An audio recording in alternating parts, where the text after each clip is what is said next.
Hello, everybody. Hello and welcome. We are now going into our fifth qualifier of King of the Hippo. It's with me, Nilpferd, and with a very special co-caster today. It's with Resonance22. Thank you so much for having me today, Nilpferd. So today, guys, this is qualifier number 5, which means it's going to be an all Byzantines mirror match, free-for-all King of the Hill with locked teams on the map Golden Hill. Exactly that, and we have eight extremely nice and entertaining players prepared for you. We have in the yellow trunks NC Skittle, more to the left we have Smarty, further to the left we have Mentalist, a fresh replacement and great player obviously, and even further down to increase the player field we have MBL, we have DJDerGutenLaune, for me unknown German player, not really sure what's about him, TaToH. We have Riverplation and Lucador90, who is struggling with his start, as it seems. Maybe misclick over here. So, Resonance, you saw some of the qualifiers already. How do you like the format, and could you tell me anything about those players, and who's your favorite? So I got a chance this morning to watch games 3 and 4. I got the replays from Robo, and I thought those were two particularly really entertaining games. Especially game 3 on Hippo's belly, I really enjoyed that one. So far, I think the format is pretty cool. I wonder if on one hand it would be more interesting if, like, all the players didn't have the same civilization, but that probably keeps it a lot more balanced. If I had to pick a favorite player, I think that's pretty tricky. I'm not actually familiar with all the players here, but I think that I would put my money on MBL this game by a very small margin. Okay. What about Yeah, you? obviously MBL. I think MBL would be my favorite as well. He is obviously one of the top players here, maybe together with Mentalist and TaToH. Just tiny bit behind Skittle. But he's so smart and knows how to play like difficult scenarios, and I would put my money on him as well. Yeah, I think that MBL is a fantastic player, but he's going to have some steep competition this game, so I hope he's come prepared. This is a map that I really, really like, because this one is particularly strange. So what kind of strategies do you expect to see from players today? Well, obviously there's so much gold and stone in the middle, all the relics, and there's only few resources at your home, so you kind of have to do something to either get some relics or secure yourself some area in the middle. So I'd expect a lot of monk rushes, maybe some expos and towers in the middle, but I think we will see a lot of action starting in Castle Age, maybe even late Feudal Age. Oh yeah, I saw a lot of forward castles and forward town centers in Game 3, although I do think that it'll be slightly trickier here with the way the map is set up. Do you think that we would see any sort of water play? Riverplation said just, what? Most likely he doesn't even know that we are playing King of the Hill, which means we have a monument in the middle, Oh god. and which is ticking down 550 years, and whoever is controlling it at the end is winning this tournament. Or at least this qualifier. But if the owner of the monument changes when the countdown is less than 100 years, it's going back to 100 years. So it's impossible to just quickly snipe the monument at the end. Right, and you control the monument as long as you have any sort of units nearby it, and that's why I expect to see later in this game a lot of bombard towers. Yeah, that's so true. If you have enough stone, because obviously you don't have too much stone at your base. One point I wanted to mention, you said picking civilizations would be interesting, or different civilizations. Remember, in the grand final, everyone can decide their own civilization and will be hidden civ, so it will be a lot of tactical interferences there. Oh yeah, and that's a match that I'm really looking forward to watching, as I think that's going to be quite exciting. Now, the fact that there are all sorts of shallows here is something that really intrigues me, and I wonder if later on in the game, perhaps as a way to deal with all the forward bombard towers and castle nonsense, that we might see some cannon galleons. The Byzantines have access to so many different units and buildings. Yeah, that's so true. That's so true. Except the last attack upgrade, obviously, which hurts in late Imperial Age and maybe Bloodlines, they're pretty well, yeah, widespread when it comes to their unit choices for sure. Smarty already lost a villager, not the best start for her there. Well, in the first scout fight in the middle, but both players did decide to back off for now. Yeah, we saw in Game 3 players swapping control of the center monument, the Dark Age, just to Oh keep it God, interesting. that was so annoying at the start. Oh God. So the first players going for water are TaToH, Riverplation, and Skittle, and Mentalist. So a lot of players thinking about going some water in addition to only going for land here. Do you think that they would just go straight to the Castle Age to maybe try and take advantage of, like, monks and knights, or do you think that they'll make any galleys? Oh no, Galleys I think is absolutely not an option, especially because your enemy is Byzantines as well and has extremely strong fast fire ships as well. Or fire ships at the start, obviously. Yeah, I think that would probably be ill-advised. I think one thing that would make my day is if TaToH actually gets to take advantage of some demolition ships to snipe some units later, but we'll see. Yeah, yeah. There are so many options, and I love this map. And I did put a lot of thought in most of the maps, so and I like this one very much. So I think we're in for a treat here. Oh yeah, I think we're going to see a lot of fish booming as well, since there's just a ridiculous amount of relatively safe fish along the edges of the map. Not every player has docked yet, though. Do you think that's a good decision? Well, I think at the start docking is absolutely an eco boost, which it's unnecessary to not go for. So I think it is a bad decision to not dock yet. Well, it looks like players are trying to wall off here. I think that they're going to be at least a little safer than they were in Game 3. In Game 3, the map was ridiculously open. Still, they have to deal with the shallows here, but I guess, like, one thing that I've been thinking about a lot is why we never see any sort of, like, scout play, for example, in the Feudal Age. At least I haven't seen that so far. Is it just too risky on a free-for-all? Well, the main thing is like if you go for scouts, you can F up an enemy pretty well, but you're slowing yourself down too Yeah. much as well, so that the other players who are booming or going for knights will just have it too big enough an advantage. And it's not about killing one enemy; it's about taking this monument here. Exactly, yeah, and that's why I think so far we've seen so much heavy booming play, because you take out one guy and then you still have to deal with the other 6 who are all full boomed up with max population. You have to deal with all sorts of paladins and other nonsense in the late game. Yeah, other nonsense indeed. Oh god, I would be surprised if we actually see a player going for paladins. I think we will see very low army counts overall because, yeah, I would be surprised if we don't see like 4 or 5 players trying to get a piece out of the middle there. Like sniping relics, it would be so great if you end up like with 3 or 4 relics for yourself, because if you just get some gold units against some trash units, it's just they're just shredding them apart. Oh yeah. Now most of the gold is in the center of the map, so they absolutely should be going for some sort of monastery early on if they want to survive. I mean, at the very least, they have the saving grace of being the Byzantines, so they do have very cheap halberdiers and skirmishers in the late game, but just having that extra gold is going to be essential. Yeah. So let's see what Smarty is actually going for. I don't see her going for either stone or wood, but opening up with market and blacksmith, so not really sure if she's trying to sell some now. Didn't go up with loom either, so most likely we will see her sell wood twice. But even then, it's pretty tight on food, so not the best out for that. No, definitely not. One thing that I noticed that is interesting so far is that MBL has actually docked in his own little isolated pond compared to everybody else, so no one's going to be able to raid his fish, and he actually has a reasonable amount of fish in that safe pond. Yeah, absolutely. Not a dock where you can build like 15 fishing ships, but like 8 efficient fishing ship. Absolutely, yeah. He opts for 4 now. Yeah, nice catch there indeed. So most likely we will see some skirmishes, but oh, what is Lucador doing? He's drashing from his own home. Whoa. Obviously, he's one of the late replacements, so maybe not too familiar with the top expert strategies here, but maybe he just wants to go for the monument pretty early on here. Oh my god.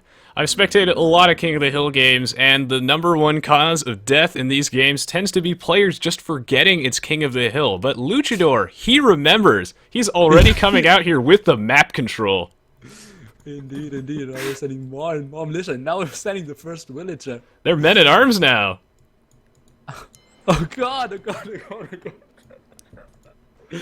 Okay, someone in the chat just asked, is Mentalist going for fast Imperial Age. It seems Ooh. like he's going for a lot of villagers and gold, so that must be an indicator. And he's very late to Feudal Age as well, so this most likely will be a fast Imperial Age indeed. Yeah, and Remember, Byzantines have the cheaper Imperial Age upgrade. oh yeah, that's going to be significantly stronger with the cheaper imp, and then we get to see some things like chemistry and all sorts of gunpowder things coming out from Mentalist early on, trying to take advantage of that. In the meanwhile, it looks like Purple, he's building a watchtower here just to get as much map control as possible. Okay, yeah, absolutely. He is going for it. Obviously, not of the top strategies, even doing 2 docks and only having 1 fishing ship. But he wants to claim. And it's He idle. wants to claim the middle. And so is TaToH. Let's see. I think TaToH will be up pretty soon. And then we will see him build, I believe, 2 or maybe even 3 monasteries. Did even build some pikemen, might add another knight. And has a nice fishing boom, of course, having 9 fishing ship.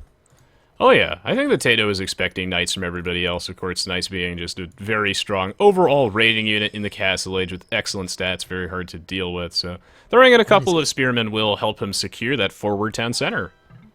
Hopefully. Yeah, forward town center. I'm a bit surprised by that, to be honest. M&A,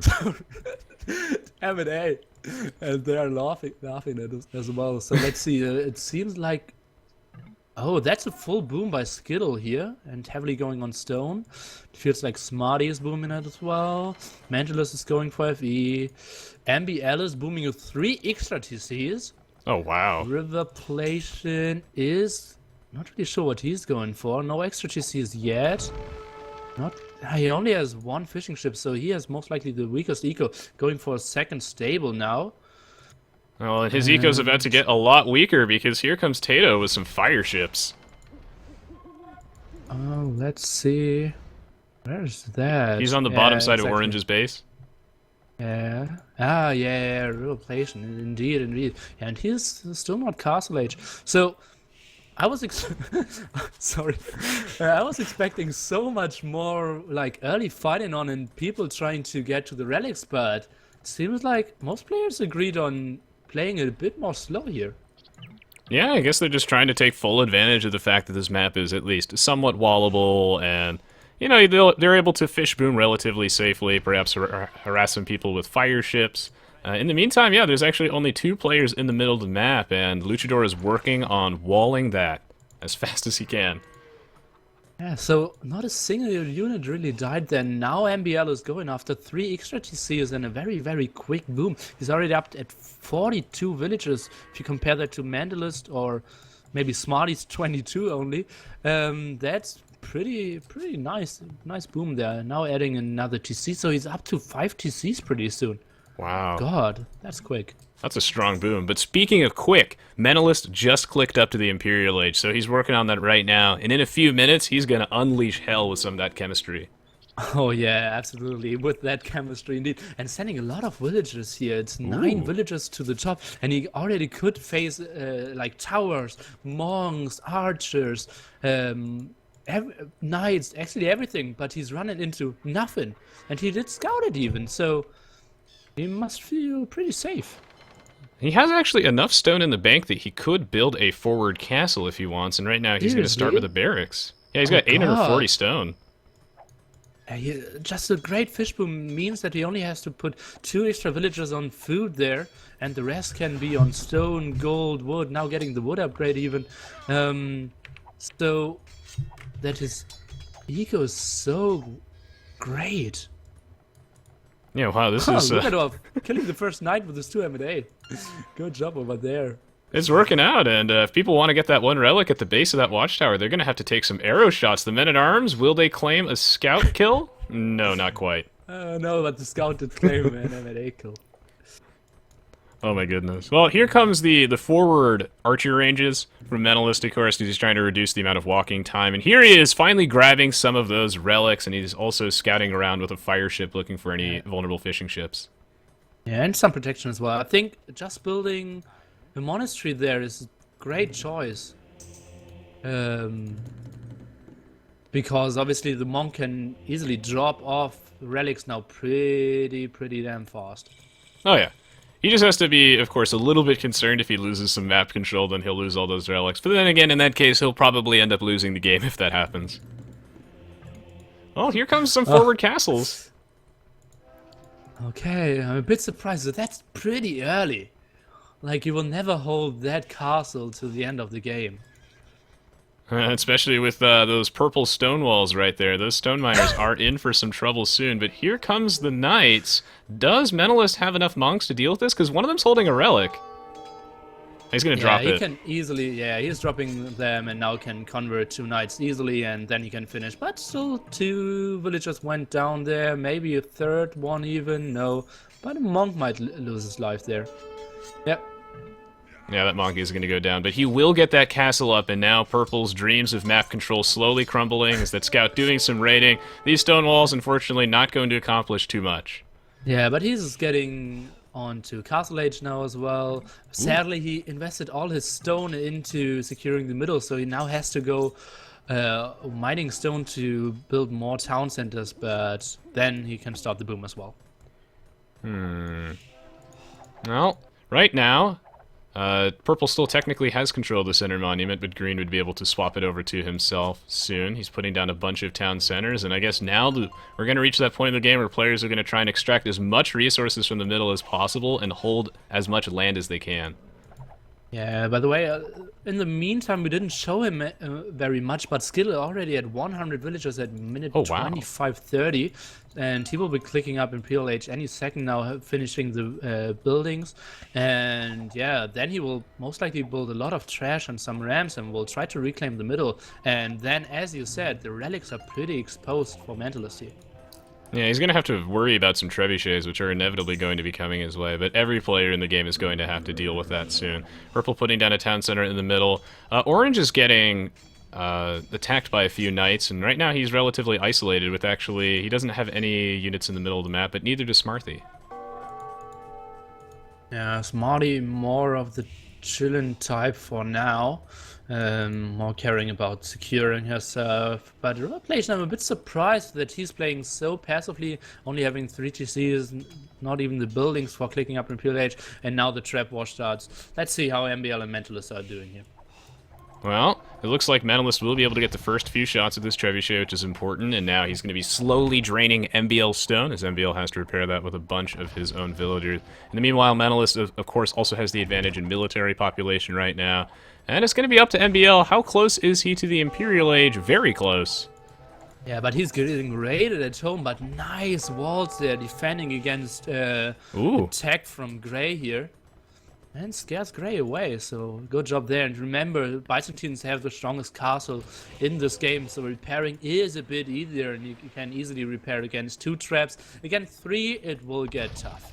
Oh yeah, I really like the cute little transport ship play there from Grey. That was interesting. You know, it's one thing where a lot of these players feel really safe and content to boom up behind their walls and with all their town centers, but they still do have to deal with that transport ship threat. But the way that MBL structured his base, he was able to shrug that off, and I think MBL's going to have a lot of trouble holding the middle though, because now there are 3 trebuchets. Yeah, indeed. But from the back of Mentalist, Skittle is waiting, and now he's sending a lot of pikemen soon to the halberdiers and building a castle on his own, so he is trying to reclaim the middle as well. TaToH is going for the middle, so we see the action we wanted to see. Resonance. Oh yes, indeed. Another town center coming down. TaToH with absolutely no respect for that town center from Purple. He's building it right there in range. He might even lose a villager to conversion. And right now, oh, the action is picking up. I don't think those pikemen from Skittle will be too great here, but I think he's mostly just building them as a way to conserve gold. Yeah, and to just have anything at the start, and yeah, it's not his long-term plan, obviously, but being very limited at the start with the gold. You only have 3 options, obviously: hussars, skirmishers, and pikemen, and he went for pikemen or halberdier line first now. Yeah, which I think would be generally fine, except unfortunately Mentalist does have those hand cannoneers. That won't be a huge deal though, as Skittle will have time to go add in additional units, perhaps some siege weapons of his own. Meanwhile, MBL's lost a castle. He's going to lose the other one, even though he has so many villagers repairing it. Will he be able to snipe a few trebs at least? Because he's going to lose all of his stuff in the middle of the map. Oh yeah, that's not a good attack there by by MBL. Great attack by Mentalist for sure. So MBL is kind of off the middle now. Yeah, and with that, we're going to see only 4 players actively contesting the middle of the map right now, but we do still have to watch out for the remaining players, orange, gray, and teal, who have yet to really contest the middle, as they will be coming in from behind, so I hope these players are prepared. Yeah, but they don't have access to gold, so being on the main island now obviously gives a huge advantage to namely those Lucador, TaToH, Skittle, and Mentalist over here. Wow, Mentalist has so many traps. How many traps does he have? It feels like 7? Wow. Yeah. Yeah, unfortunately, you can't really assign enough villagers to really defend against that. In the meanwhile, Skittle does have all of his infantry defense upgrades. He's going to try and move out here and claim back a little bit of the map, because unfortunately, there's no way he's going to be able to repair that castle. Well, and Ram's performing so well against hand cannoneers, obviously, so Skittle now has a good and a bad unit to actually attack against Mentalist, and has a nice point lead. But TaToH, who did avoid of fighting too much here, is doing a great job of securing himself gold spots, getting into the middle. Does not have enough relics, but still pretty nice. Did you see that Mentalist had 7 relics secured already? Oh my god. That's a ridiculous amount of just sustainable, constant gold income, and like you mentioned, I like the decision on Skittle's part to make these siege rams, because as we can see here, it forced Mentalist to pull a bunch of his villagers off the line to try and deal with those, because they have such high pierce armor. It's one of the downsides of making only hand cannoneers, is that you have a lot of trouble dealing with those rams. In fact, Mentalist might lose a castle, and he's going to. I think he might even lose both castles there, because the Rams still have a lot of HP, and Wow. villagers are actually the best units against those castles for now. 1 Ram still alive, more Rams coming in, and Skittle is getting a lot of gold, probably the most gold income of all those players, maybe together with TaToH here. Yeah.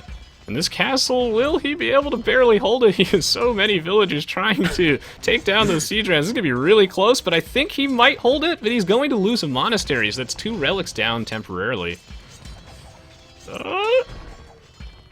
God, 600 HP surviving for now, but 3 more Rams now knocking at the door again. But now the villagers are a bit faster, but now the Rams are coming from the left hand side, might even attack the castle and the traps at the same time there. Oh, and now 3 Rams already at this castle, down to 500 HP. I think Mentalist will not be able to hold it, although he's doing the best he actually can, but the castle is down now. Nice win for Skittle here. Yeah, Skittle doing really, really well. I think that he expected something else other than the hand cannoneers initially. Perhaps maybe he was expecting to deal with more knights than he did. But right now it's really working out, as Mentalist just has no clean answer to those siege rams. They're just shirking off those shots, and right now this is giving TaToH plenty of time to mass up an army of his own, try and catch up in military population, and this is going to be a bloody battle. Oh, so interesting unit choices by some players here. Riverplation is going for champs. I highly doubt that is the best unit to go. And DJDerGutenLaune, a player in gray, is going for water. So interesting choices here indeed. I think those will not really compete for the middle, at least not for now. I would say that, yeah, the champions are particularly suspicious for me, mostly because that they're not really conserving you that much gold, and they're awful against the 2 players that are massing nothing but hand cannoneers. The water control thing, though, I do think is kind of cute. You know, you're actually able to really take advantage of perhaps the cannon galleon range, but one problem, though, is that you literally can't win the game with just the ships, as the monument is landlocked. Exactly that. I think in a 4v4 game, like one player going full water is absolutely great there, but in FFA you don't get any units to the monument, and you need to have units there to win the game. Yeah, this is going to be a powerful navy, but it might not cut it since this is a free-for-all. Meanwhile, though, Orange coming in from behind, so TaToH's army not in a position to deal with this. He might lose a couple of his buildings, pull back, and he'll be like, what the hell? There are champions at the back of my base? Oh, and he lost some against the how is it called, demolition ship. I saw the demolition ship and was aware that there might be attack, but I was surprised that Riverplation was actually going for it and did get a nice hit there against like at least 8 champions there. Great job by TaToH. Oh wow, yeah, I can see the dead bodies now. Ah, crud, I missed that one. Oh god, yeah, so sad. Maybe we can see more of those later. TaToH's now doing everything right, I feel. He's getting heavily on gold, having a nice army, all the upgrades, going on bomber towers, really pushing back Mentalist here from the main island. Mentalist is retreating. Skittle needed to retreat. And oh god, Mentalist is even going totally down. Yeah. Oh, why is Skittle attacking Smarty? That makes no sense at all. I'm not sure, but he's gonna have to deal with a couple of cataphracts. So Smarty trying to... the cataphracts are pretty good against the siege rams and halberdiers, but they're unupgraded Castle Age cataphracts. They might not be enough. I do agree, though, that TaToH is doing basically everything right, and with these bombard towers, it's gonna be really difficult to remove him from the middle. Yeah, now we're down to 130 years. Oof. So... yeah. The middle is getting extremely important. And what is MBL doing? We didn't see him for quite some time. And he did try to max out again with only Castle Age cataphracts and elite skirmishers. So not a strong army, but probably the best he could afford without getting too much gold. Although now he is in the middle and not being punished by any other player. Yeah, he's on an emergency gold extraction project right now as he's trying to get as much money from the middle as physically possible before TaToH notices that he's mining there. I think the elite skirmishers will be very good against all the hand cannoneers, and even though he doesn't have all the cataphract upgrades. This is an army comp that I'm a little bit more comfortable with, pushing into the middle. So we'll have to see, but TaToH has one hell of a line of defense. Yeah, TaToH, and even though he is getting attacked from behind, but still a Byzantine castle on the hill, he still has enough units to fight against anything. Is throwing back and heavy demolition shit. Bomb! Oh god, killing all the villagers, preparing and killing a lot of HP there from this trap. So nice move there by TaToH. And even TaToH did research elite cataphracts, so that's another line he opened for himself. Yeah, the elite cataphracts are going to be an interesting choice, but a choice that I'm a little bit confused about is why Skittle is attempting to remove Smarty from the map. Perhaps there was a little bit of smack talk going on in the background that we didn't really see, but yeah, Skittle's got to watch out because the clock is ticking. We're at 97 years remaining. TaToH's still mostly in control. Yeah, maybe he wants to secure himself wood, but he still has enough wood. Oh, I'm a bit surprised. I'm not a bit surprised. I'm very surprised by that attack. Yeah. I finally saw a demo ship, but it only killed one champion. Rip. Okay. More demo ships coming in, but yeah, let's see. Come on. What's it gonna be? Oh, that's pretty good. This is a decent trade. Whoop. Indeed. Well, right now now. let's see. Oh god. Mentalist should queue up 9 traps in his one castle. Oh! That's a lot. Well, he's going to need that many trebuchets because otherwise it's really hard to deal with those bombard towers. They have 11 range, they deal 124 damage a hit, so trebuchets are one of the best ways to remove them safely. You know, rams are good too, but then you have to deal with all the units that TaToH's going to have at the base dump, so I like the mess trebs. Yeah, mass traps, but you need more army to support it. He only is at pop 108. Very low, I have to say. TaToH now killed all the monasteries of Mentalist, so he had 7 relics and now only has 0 left. And it looks like TaToH has finally discovered this mining operation, so MVL is going to have to try and clear that out. But MVL does have full upgrades on his elite cataphracts, so these will be pretty strong. Will he be able to defend here? I think he will. Well, we only have 70 years left, so now they have to go for the middle. I didn't even catch that. Yeah. Players need to organize an attack to the middle pretty soon. This is the most common cause of death in all of these King of the Hill games I've seen so far, as players just get tunnel vision on something else, they're not used to the timer, and then someone manages to snatch the victory almost for free. Do they have time to punish TaToH because the clock is ticking? Oh yeah, on only 60, obviously now Grey is even helping out. Something we would have not expected really, but MBL doesn't have enough siege to kill all those towers. And Mentalist is not taking care about this in the middle as well. I think it's looking pretty good for TaToH here. Only 60 years. Yeah, but in the meantime, Grey's been doing exactly what I was thinking. He's making the elite cannon galleons, which is extremely cute, but might not be very effective. The Navy is going to be annoying, but I don't think it's going to win the game. Why is Skittle not going for the middle? Where's he going? MBL is the only one fighting. Wait, Purple built a Wonder in his base. And where are those Paladins going for Skittle? Yeah, Wonder is not winning him this game. Paladins are going for orange. We're down to 50 years now. The players have to take care about the middle. What is Skittle doing? Oh, where are those going? Are those going into TaToH's eco? That's not gonna work. That's not gonna work at all. Yeah, that makes no sense. Now he's sending some halberdiers, but it's too late. Well, meanwhile, MBL doing his best, but like you said, he does not have enough siege, and those bombard towers are ridiculous. And Mentalist needs to send his traps. Undeploy! He has so many. He's 3 queued up, 8 inside. He has 5 inside the castle, 3 deployed. It's time to go. Oh, what is Yellow doing? He could easily clear up all this because Paladins are performing so well against cataphracts and hand cannoneers, but he needs to get there. Well, I guess Skittle's one saving grace this game is that TaToH's economy will indeed be in shambles, but the good news for TaToH is that he doesn't really need any more money, as all he has to do is hold for 30 more years. Will he be able to do it? He's slowly getting pushed back, but 30 years is not a lot of time. Oh, yeah, I don't really see how he can lose this.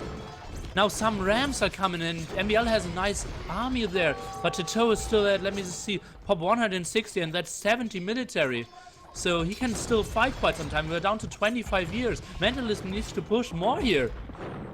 Wow, yeah, he better go now. 23 years remaining is like nothing. TaToH is losing ground, but it's gonna be up to Mentalist. If he can just use his siege, get in there and kill as many red units as possible.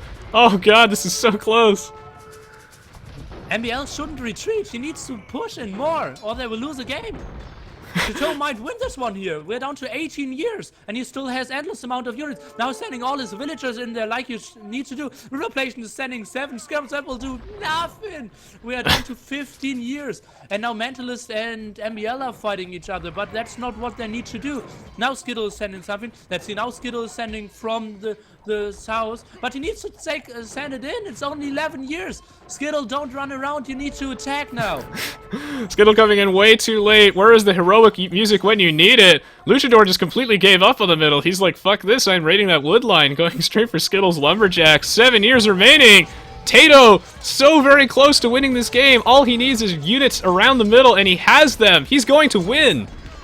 4 years left only, but he still has some units left. 3 years, but there are still some hand cannoneers, some villagers. 2 years down. TaToH has nothing left but enough to win this game. Only 1 year, and TaToH is our champion. 0 years left and still something left. GG! GG, well played indeed! Congratulations, TaToH, on securing the win in qualifier number 5 for the King of the Hippo tournament. What a game!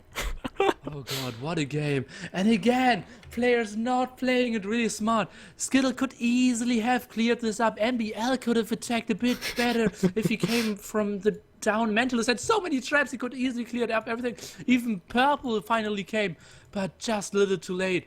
And TaToH playing it so clever, he got into the middle so quickly, then got all the gold spots on the side, built a nice army, had so many bomber towers, secured the middle, and secured the win. Oh yeah, I think TaToH played that perfectly, basically ensuring that all of his opponents, MBL and Mentalist, spent all of their time killing each other's armies, Skittle as well. The 3 of them got to cripple each other, and then TaToH just sweeps in from behind, cleans up the remainder of their army, and secures the win. Wow. Impressive game indeed. Oh man. Yeah, that went so much faster than expected. Let's see the stats. Obviously, TaToH, the guy who did fight the most. Smarty, not the greatest kill statistics over here. Gray had a nice kill statistics, but yeah, never really a chance to ever win this game. Well, I guess society statistics. Mentalist and TaToH, the guy with the most relics. Timeline shows you a lot of players still at the end alive and with a lot of army and population, but TaToH, the guy who really did break in the end, but did stay strong enough. Yeah, this was a wonderfully entertaining game. I did not expect TaToH to actually win in that way, but it was great nonetheless. So, again, thank you so much for inviting me today, Nilpferd, to co-cast with you. It's been an honor. Yeah, thanks a lot for being here, and I obviously will invite you again. Thanks for doing advertisements for the tournament, and yeah, guys, stay tuned. We will have the next official game at 20 GMT, but since that is still 75 minutes to go, I will try to figure something out what we will do in between. Guys, stay tuned. I will do and try to organize something like a community game or something. And at 20 GMT, next official King of the Hippo qualifier number 6, all Aztecs on Graveyards with my friend and co-commentator Milmano. See you then. Yep, thank you for watching, guys.